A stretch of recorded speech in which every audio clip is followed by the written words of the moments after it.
Kung dinadama po ninyo ang pag-awit ng frontliners sa pangunguna ni Kit Kat, ay nadama natin, nadama ko personally, yung blessing ng Panginoon. Kumbaga, yung kanta lang pwede na na-bless na po tayo. Kasi natutuwa ako dahil yung mensahe ngayong umaga ay magka-ugma, related dito sa habag ng Diyos. At salamat sa frontliners, siguro sa panguna na rin ng ating kapatid na Je, dahil although hindi ganon kapangtual ang aking submission sa kanya ng mga topic and verses, ay naniniwala ako na ang lahat ng mga nagaganap na ito sa iglesia na ating kinabibilangan ay niloloob ng Diyos upang makita natin yung pagmamahal, yung kahabagan ng Diyos, yung pagliligtas ng Diyos. Alam niyo po, kahapon, kasama na po ang araw ng Friday, ang ating mga kapatid dito sa Binakayan, although pasensya na kayo kung hindi ko mabanggit ng mga ilan,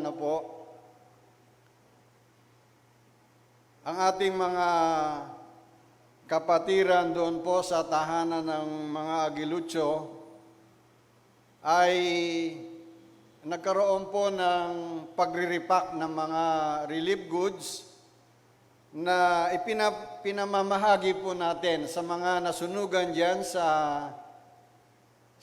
Barangay Samala. Maaga pa lang ng Friday ay masyado nang abala ang ating mga kapatiran, masyadong hinihipo sila ng Panginoon kung paano ba makatutulong sa ating mga kabarangay dyan sa Samala. Kaya nga yung mga kapatiran natin sa abroad, sa panguna ng ating kapatid na Nenet, at sa panguna din ng mga kapisanan ng kababaihan, kalalakihan, YA, married couples, young people, kasama na yung mga frontliners po natin, ay nanduron po sila sa Aguilucho Residences at sila ay nagre-repack upang maipamigay ang mga relief goods na ito. Nung Friday, around 150 bags ang naipamigay sa panguna ng ating kapatid na Amay at iba pang mga kabataan. Although sumama din po ako, subalit kahapon, nagpatuloy din ang relief goods distribution sa panguna pa rin ng ating kapatid na Amay. Hindi na po ako nakasama, humihingi ako ng paumanin dahil alam niyo po ang araw ng Sabado ko ay punong-puno po siya ng dapat kong gawin mula umaga hanggang paggabi na. Kumbaga, pagtulog ko lang po yung pahinga talaga. Ay humingi ako ng dispensa sa kanya na hindi makasama doon sa pagbibigay ng relief goods, samantalang alam ko na masyadong mapanganib ang sitwasyon. Kasi umaga pa lang, alam ko na 7,103 Nasasaulo ko na nga mga statistics eh. Bagong kaso ng COVID cases. At yung mga kapatid natin na yan, na nagsisikap na tumulong, pumunta sa mga evacuation center, ay nanganganib. In fact, ang Metro Manila, sa panguna ng DS Albanyel, ay nagdeklara sila ng wala na munang blended worship. At nakarating ito sa ilang mga kapatid natin dito sa Cavite. Ang akala pati tayo sa Cavite. Hindi po. Sila lang yon. Dahil nga po sa masyadong seryosong nagaganap ngayon, na hindi ko na po nabalitaan nung gabi ng balita, 7,999 ang new COVID cases sa ating bansa. Na sa Metro Manila ay mahigit na 3,000 na COVID cases bago ang nagaganap. Kanina lang ako sa pag-aalmusal ko, kasi ako nanonood ng balita doon sa YouTube na ho. Sabi ko, pambihira, mag 8,000 na pala. So yung aking mga anak, gala ng gala, sabi ko, sige, huwag kayong tumigil. Madali sa atin ng isa, yari tayong lahat. At mabagsik po ngayon ang pagkalat ng COVID. Pasensya na kayo, gusto ko man sanang magtakip ng aking mukha, ng aking bibig. Pero mahirap po magsermon ng gayon. Mga magulang, mga kapatid, kaya ako natatouch sa mensahe ng awit kanina ay yung hindi man tayo karapat-dapat. Tayong lahat. Salamat sa Diyos. At tayo ay pinagpapala ng Diyos. Tinatawag niya tayong mga anak sa kabila ng marami nating mga pagkukulang. Ang habag ng Diyos ay nararanasan natin. Actually, yan ang buod ng ating mensahe ngayong umaga. At ito ay pinamagatan kong habag ng Diyos. Ang aking pag-aaral, pagbubulay-bulay ay nakatuon sa Book of Romans, chapter 9. The whole book, the whole chapter.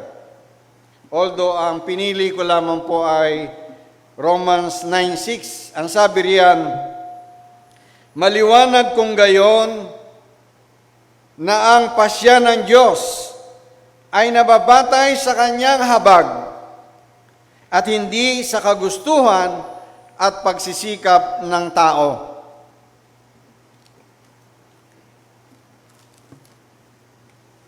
Sa akin pong pag-research ng introduction ay,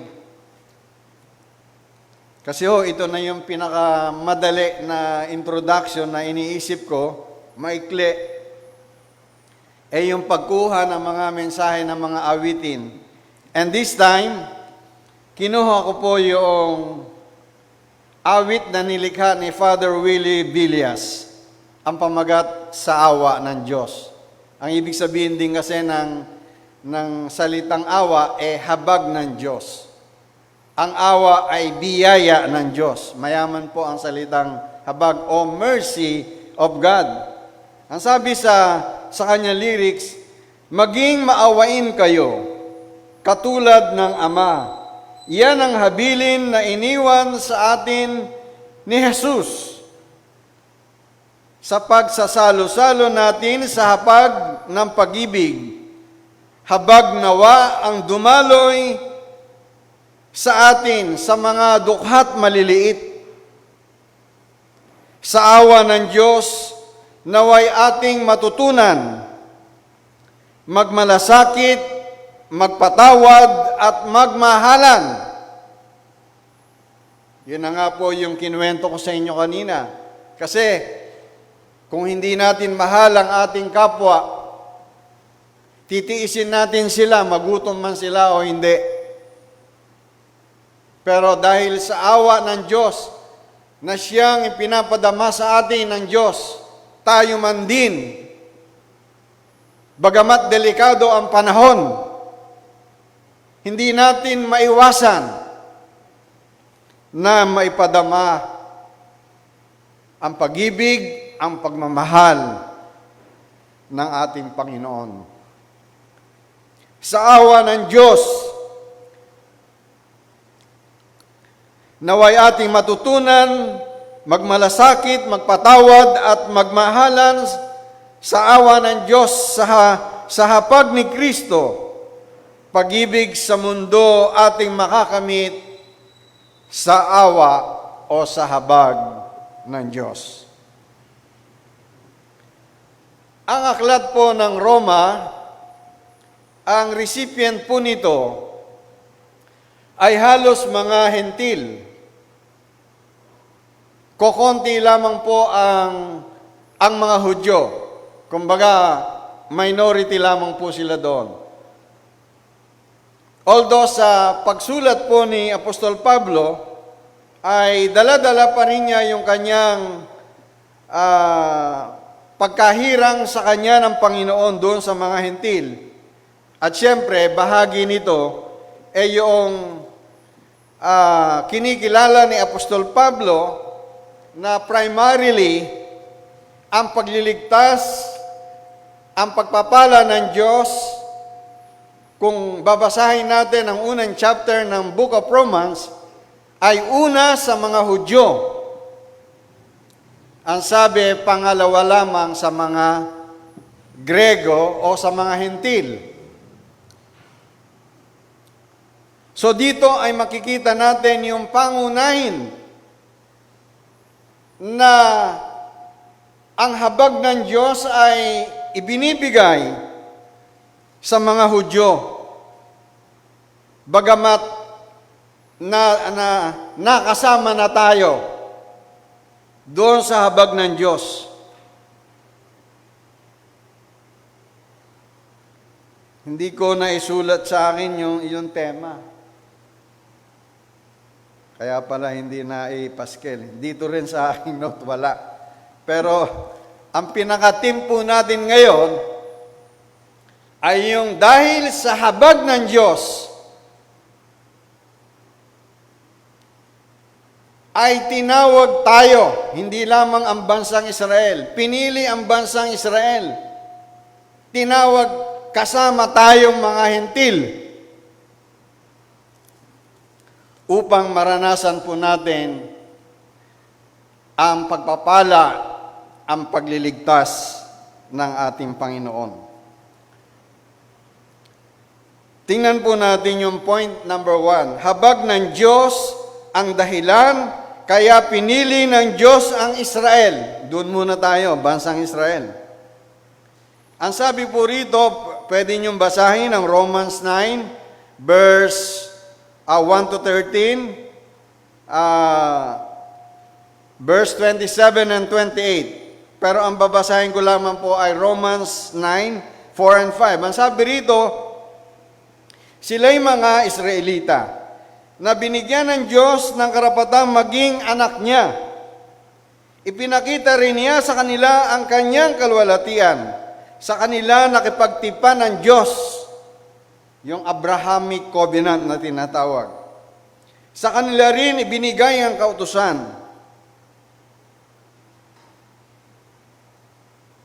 Ang panuntunan sa pagsamba at ang kanyang mga pangako. Yung blessing na pangako ng Diyos.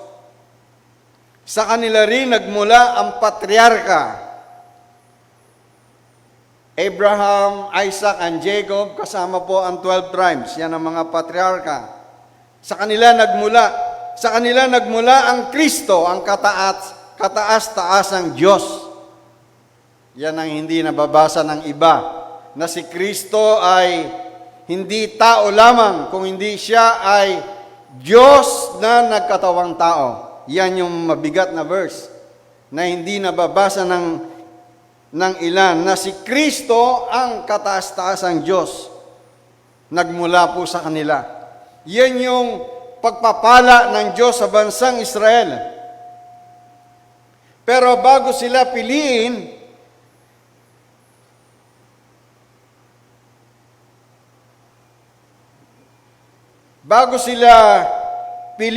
bago sila bigyan ng karapatang maging anak, bago nila maranasan ang kalwalatian ng Diyos, ipakita sa kanila, bago ibigay sa kanila yung mga pangako, yung Abrahamic Covenant, ay makikita natin ang kalagayan ng Israel. Hindi pa nga Israel ang tawag, through Abraham. Kung babasahin natin ang Genesis 12, makikita nyo roon nagpasimula kay Abraham ang bansang Israel. Ano po ang nangyari sa kasaysayan sa Old Testament? Si Abraham napangasawa si Sarah at binigyan sila ng anak. Ang pangalan niya ay Isaac, di ba ho? Si Isaac ay nakapangasawa ng pangalan ay Rebecca. Nagkaroon sila ng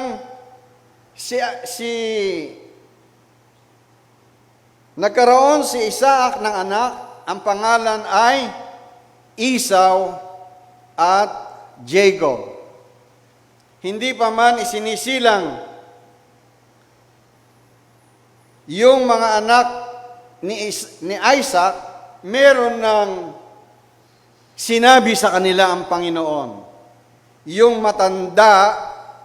yung bata ay maglilingkod sa matanda. Yun po yung si Jacob na paglilingkuran ni Esau. Naalala niyo po yung kwento. Alam natin na si Jacob, yung salita pong Jacob, ang ibig sabihin niyang literal ay mandaraya, deceiver. Pero sa kabila po ng lahat, si Jacob pa rin ang minahal ng Diyos. At ang sabi sa ating pinag-aaralan sa Book of Romans chapter 9, kinapootan si Esau. Napansin niyo po yun. Makikita po natin sa pasimula pa lang, bago pa lang isilang si Jacob, nanduroon na ang pagpapala, ang habag ng Diyos sa bansang Israel. Ano ang nangyari kay Jacob? Si Jacob ay nakapag-asawa. Una, ang crush ni Jacob, si Raquel. Ewan ko kung tama yung memory. Pero ang ibinigay sa kanya ng tatay nila, si Leah, after na manilbihan siya. Kay Leah, ilan po ang naging anak ni Jacob? Andyan ba? Andyan po. Pwede yung paki-plus yung pong pinagpala si Jacob, binigyan siya ng 12 anak. Yung sa point number 1, pagpili, ayan, makikita po natin yung mula po kay Leah, yung anak ni Jacob kay Leah, si Ruben, si Simeon, si Levi, si Judah, si Isaacar, si Zabulon. 6 po ang naging anak niya kay Leah. Kay Raquel, si Jose, si Benjamin. Doon sa alipin ni Jacob, Ang naging anak niya si Dan at saka si Nephtali. Mula kay Silpa na kanyang alipin, si Gad at si Aser. At mula sa pangalan pong Jacob, pinalitan ang pangalan ni Jacob. Ano ang pangalan niya? Pinalitan ng Israel. Diyan po nagmula ang bansang Israel, na hindi man sila karapat-dapat, subalit pinili pa rin sila ng Diyos.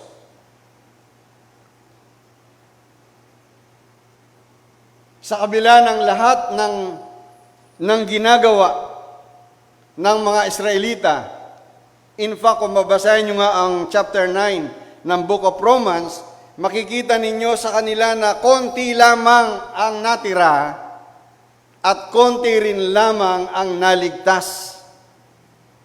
Ang sabi diyan sa aklat ng chapter 9 ng Book of Romans, kung hindi pa nagtira ng konti yung remnants, ang bansang Israel, matutulad sila sa Sodoma at Gomora, na tinupok sila ng apoy, yung Sodoma at Gomora.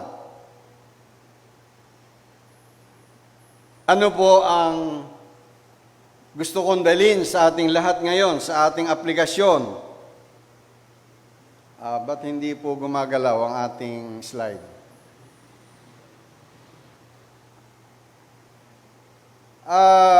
Kahit hindi tayo karapat-dapat, yun po yung awit natin eh. Kahit hindi tayo karapat-dapat tulad ng Israel, may pabor tayong natatanggap mula sa ating Panginoon. Tayo ay tinawag na mga anak.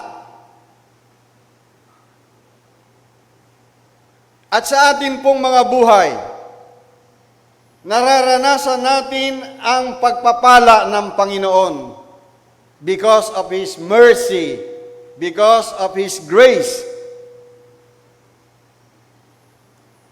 And I believe and I hope na ito nawa ang ating nakikita, yung habag ng Diyos.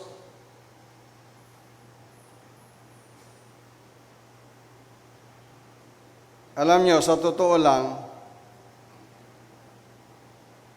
ang suggested topic ay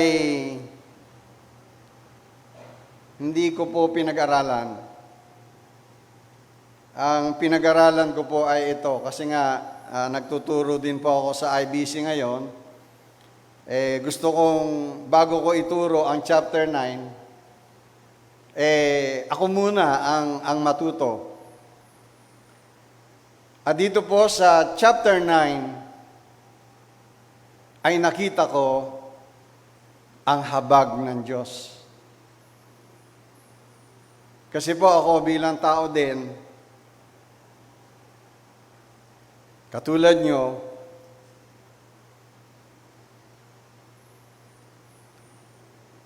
hindi ko alam kung pwede kong sabihin itong nadadama ko. Pero, for the glory of God,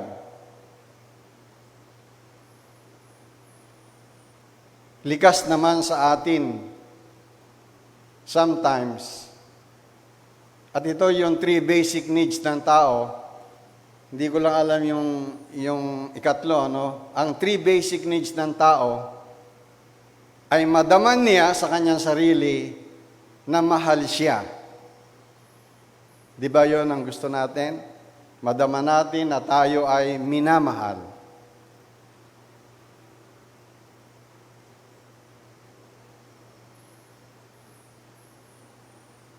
Ang isa sa gusto ng tao ay yung needs niya ay yung ma-recognize siya.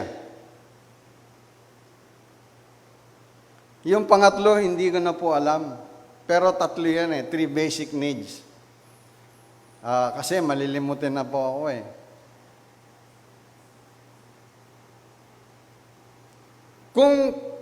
kayo ay ganon, ganon din po ako.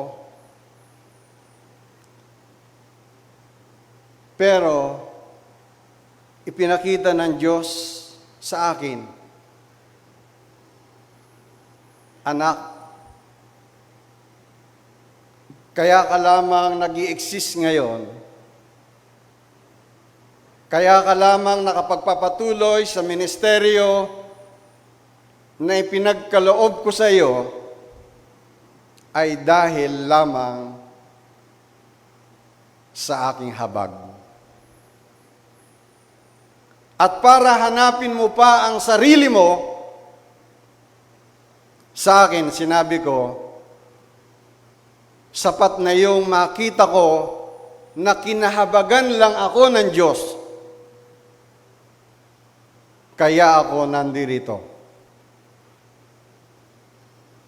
At salamat kanina sa pag-awit ng ating kapatid na KitKat, na i-mention niya yon. Hindi naman talaga tayo karapat-dapat na mahalin, tawaging anak ng Diyos. Subalit, tinawag tayong anak ng Diyos, inialay ni Kristo ang kanyang buhay para sa atin, upang matanggap lamang natin ang buhay na walang hanggan sa pamagitan ng ating pananampalataya sa ating Panginoong Hesukristo. Ang ikalawang punto, habag ng Diyos ang dahilan kaya tinawag ng Diyos ang mga Hudyo at mga Hintil. This time ay isinama na po ang mga Hintil. Basahin po natin yung Romans, hindi ko pala naisulat. Buti na lang, dinala ko po yung aking notebook. Ang sabi po rito sa Romans 9:24 and 25. Tayo ang mga taong iyon na tinawag niya hindi lamang mula sa mga Hudyo, subalit mula rin sa mga Hintil. Ganito ang sinabi niya sa aklat ni Osyas, ang dating hindi ko bayan ay tatawaging bayan ko. Ang dating hindi ko mahal ay tatawaging mahal ko. Nakita niyo po yung talatang yan? Yan ay isinulat sa aklat ng Osyas, na sinasabi sa mga Israelita, kasi po ang mga Israelita doon sa aklat na yon ay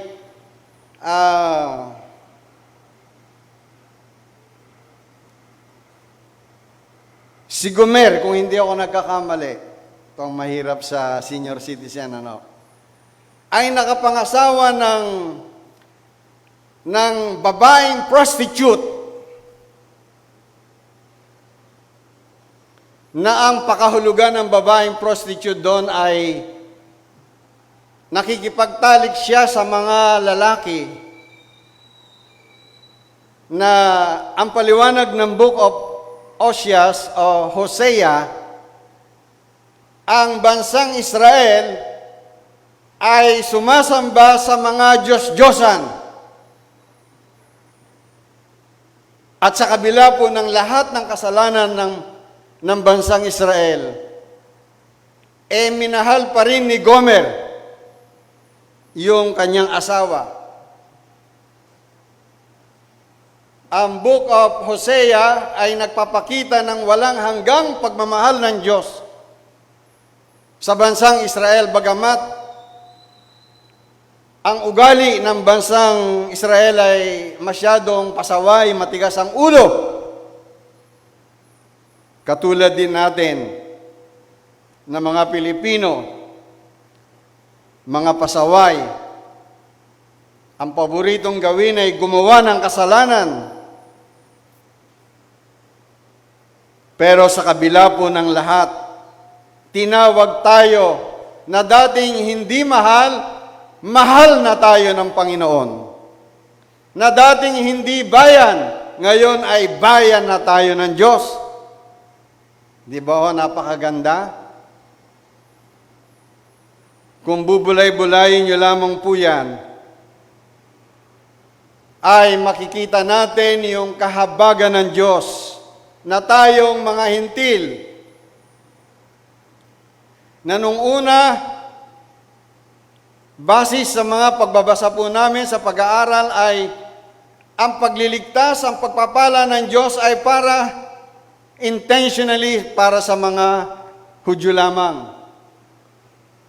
Pero sa pangangaral ni Apostol Pablo ay nakita niya maging ang mga hintil, kasama rin naman tayo sa pagpapala, sa pagliligtas ng Diyos. At simple lang, sa mga hintil na katulad natin, ang sabi nga sa Book of Romans, upang tayo ay madeklarang matuwid sa harap ng Diyos, sampalatayanan natin ang ating Panginoon Kristo. Ang mga Hudyo, hindi po gayon. Pinipilit nila na maging matuwid sila sa harap ng Diyos sa pamagitan ng gawa ng kautusan. Matitigas talaga ulo nitong mga Israelita. Sa Book of Isaiah, stiff-necked, matigas ang leeg. Hindi sumusunod ang mga Israelita. Although hindi naman natin pwedeng exempt tayong mga Pilipino, meron din gayong pag-uugali, matigas ang ulo, pasaway. Si Pablo sa kabila ng lahat ay nag-pray pa rin siya na nawa ang buong Israel ay makakilala sa Diyos, maligtas din sila.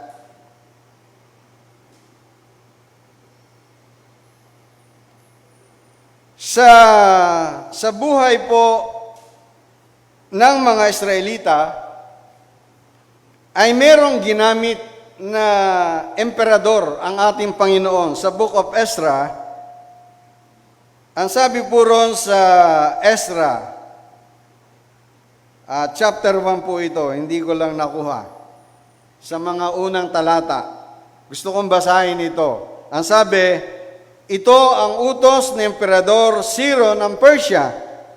Ibinigay sa akin ni Yahweh, ang Diyos ng kalangitan, ang lahat ng kaharian sa buong daigdig.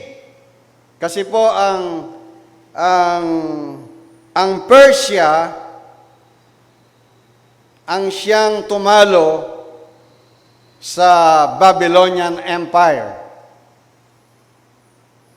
So ang sabi dito ni Emperador Ciro,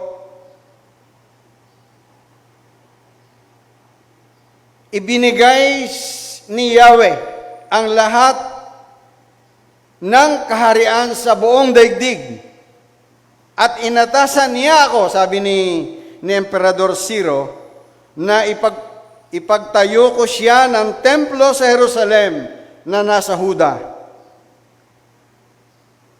Kayo na kanyang bayan, patnubayan kayo ng inyong Diyos sa pagbabalik ninyo sa Jerusalem. Na-disperse kasi, nakubkob kasi ang mga Hudyo. Natapon sila sa Babylonia. At sa kanilang pagbabalik ay nagpatayo ng bahay-sambahan, ng templo, si Emperador Ciro. Sa pagbabalik ninyo sa Jerusalem upang maitayo ang templo ni Yahweh, ang Diyos ng Israel, ang Diyos na sinasamba sa Jerusalem. Dito makikita po natin, even yung mga hentil, katulad po ni Emperador Ciro ng Persia, ay ginamit pa rin pagpapala sa bansang Israel. Nakita po natin yun. Ano po ang nais kong ipakita sa atin sa puntong ito? Ang mga bansang hentil, katulad ng ating bansa, katulad ng South Korea, katulad ng Africa, katulad ng mga bansa sa Asia, ay ginagamit ng Diyos upang ipangaral ang salita ng Diyos, ang Ebanghelyo ng Panginoong Jesucristo. Hindi man tayo karapat-dapat, tayo ay kanyang tinawag. Pinagpapala ang mga bansang hentil. At tayo, ang bansang Pilipinas, ay pinagpapala din ng Panginoon. Bagamat marami ang ating mga pagkukulang, ang mga pagkukulang ng mga Kristiyano sa ating bansa. Alam niyo po, ang ating bansa, kahit na ganito, maraming ginagamit ng Diyos para may pangaral ang mabuting balita ng ating Panginoon. Sa Asia, sa Africa, yan po ngayon ang ginagamit ng Panginoon. Yung Western world ngayon ay medyo nangangaunti na po. Ang ginagamit niya ay Asia, Africa na po. So salamat sa habag ng Diyos at tayo ay ginagamit ng Panginoon. Ang ikatlong punto, habag ng Diyos ang dahilan. Kaya hindi po ipinaparanas ng Diyos ang pagpaparusa, ang paglipon, at ang puot ng Diyos sa atin. I-undernote nyo po yan. Sa kabila po ng mga blessing na yan na aking nabanggit, ay nanduroon pa rin tayo sa habag ng Diyos.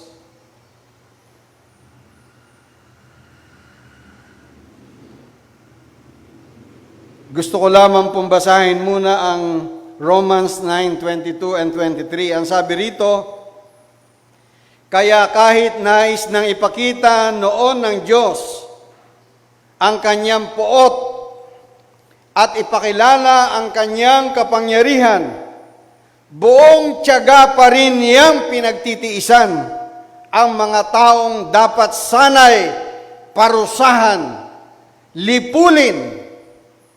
Nakita niyo po yung lipulin. Sa magaang na salita, patayin, puksain. Ginawa niya iyon upang ipakilala ang kanyang walang kapantay na kadakilaan sa mga taong kanyang kinahahabagan.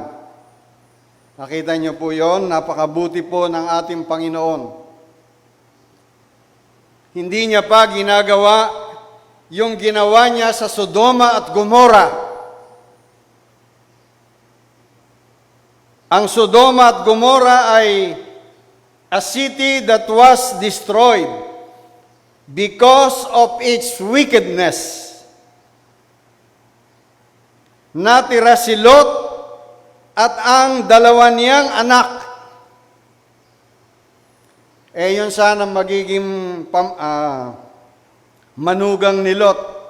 Sinasama ng Diyos, sabi niya, isama mo yung mga magiging manugang mo. Nga lang, yung mga manugang niya ni Lot, akala nagbibiro si Lot. Kaya hindi sila naniwala. And even itong asawa ni Lot, ano ba pangalan? Hindi ko maalala. Naging batong asin.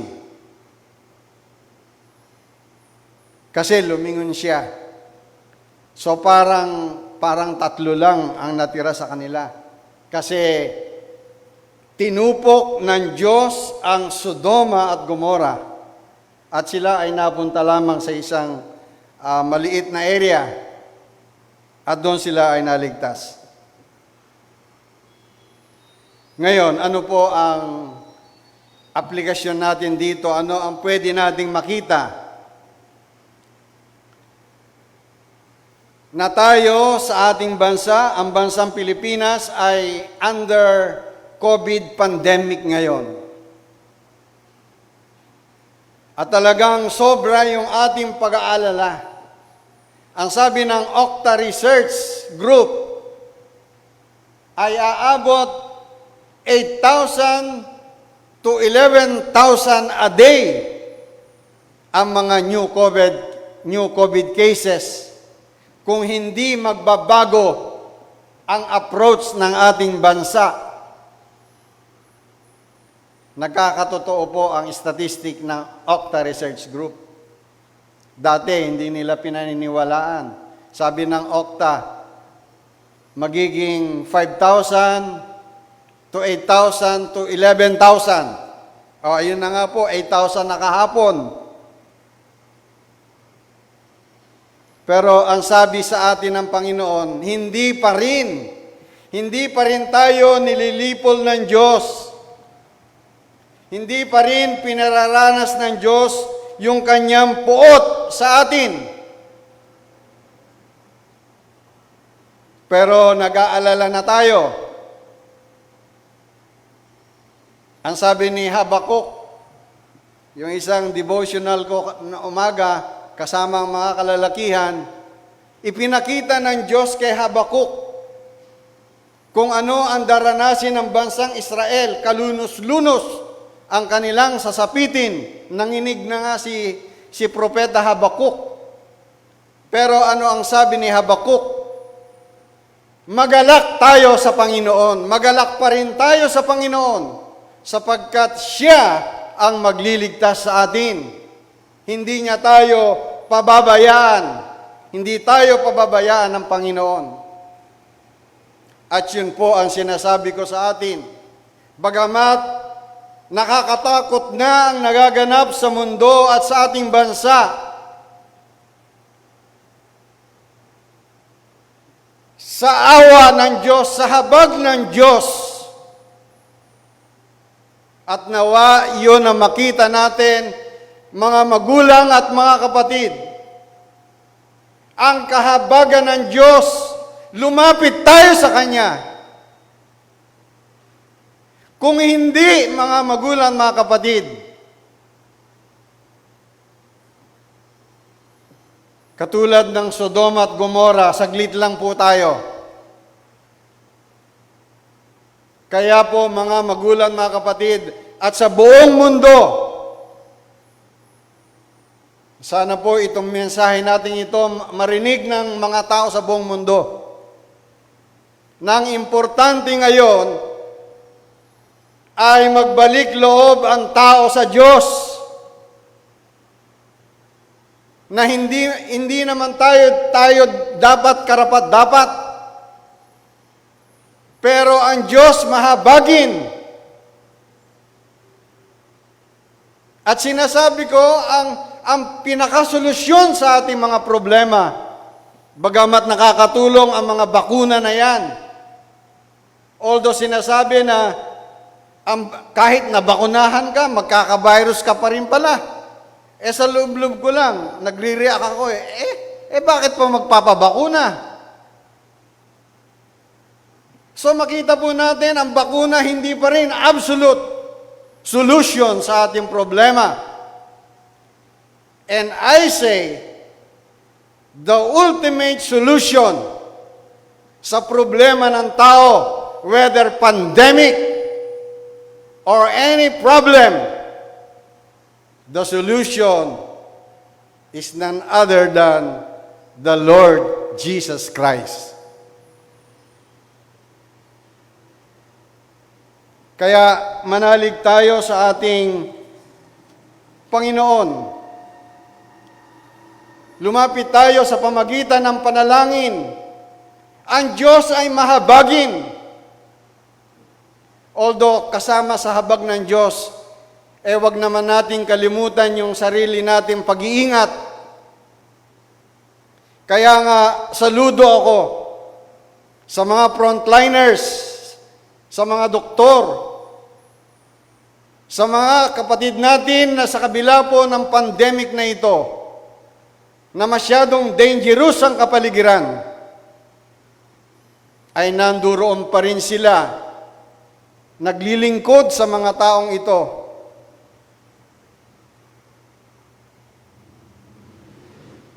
Salamat sa kahabagan ng Diyos. Salamat sa kahabagan ng Diyos. At naway patuloy po tayong sumampalataya sa ating Panginoon. Manalig tayo sa Kanya. At manalangin tayo sa Kanya. Merong assurance sa kahabagan ng ating Panginoon. Tayo po ay manalangin.